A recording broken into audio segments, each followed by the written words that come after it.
Саламатсыздар ма ұстаздар, бүгін мен сіздерге күнделікке қамыржының сілтемесін қалай қою керектігін көрсететін боламын. Ең алдымен біз қамыржымызды белгілі бір жерге дұрыстап сақтап қоюымыз керек. Менде мысалы мына жерде жұмыс үстелінде бүгінгі 2 сабақтың қамыржысы орналасқан.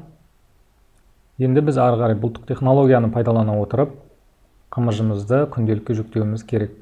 Ол үшін күнделікті біз қолданып жүрген email почтаның облакасын пайдаланып қоюымызға болады.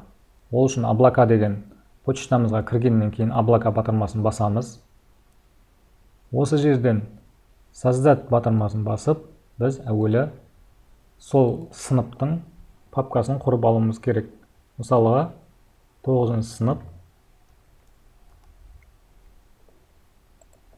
Біздің мінекей папкамыз құрылды. Біз өз файлдарымызды, яғни қамыржыларымызды жүктеуіміз керек.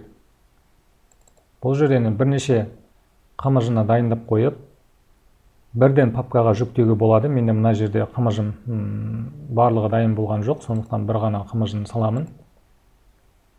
Мінекей біздің қамыржымыз орналасты. Енді бұл жерде сілтемесін алу үшін біз нарада бөлісу батырмасын басып,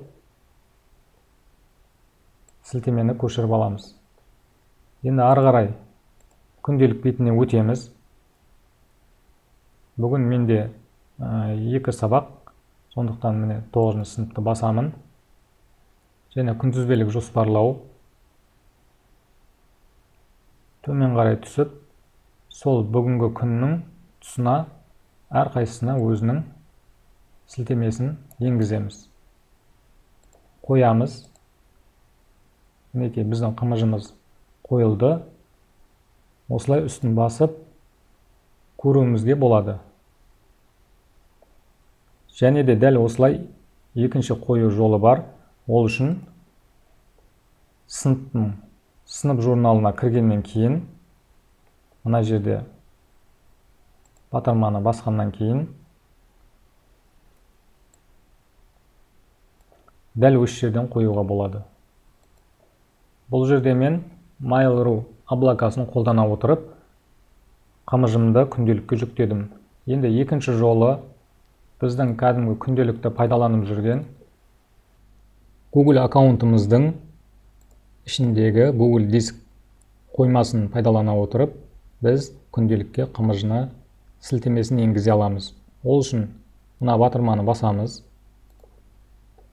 Дәл жаңағы алдыңғы көрсеткендей Mail.ru облакасын пайдаланған сияқты, бұны да создать батырмасын басып, сыныптың папкасын құрамыз. Біздің папкамыз құрылды. Осы папканың ішін басып, мына жерден загрузить файл батырмасын басып, осы жерден бірнеше жасалған қамыржыны жүктеуімізге болады. Менде бір ғана қамыржы дайын болған. Осыны жүктеймін. Мінекей, дәл осылай қамыржылар түседі. Енді бұның сілтемесін бөлісу батырмасын басып көшіріп аламыз. Сілтеме көшірілді. Енді күнделік бетімізге өтеміз. Сыныпты таңдаймыз. Күнтізбелік жоспарлауға барамыз. Дәл осылай сол күннің астыңғы жағындағы мына жерге қоямыз. Қамыржымыздың сілтемесі қойылды.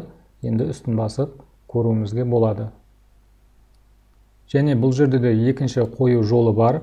Ол үшін сол күннің тұсын таңдап,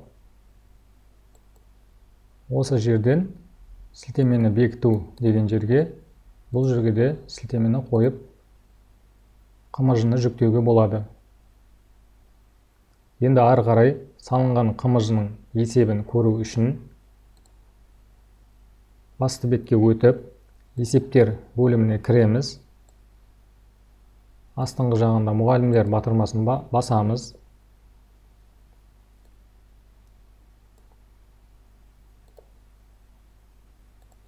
Сол күннің ретін таңдаймыз. мұғалімін таңдаймыз. Есепті құрамыз. Мінекей мына жерде менде сілтеме салынғаны үшін пайыздар 100 деп көрсетіліп тұр.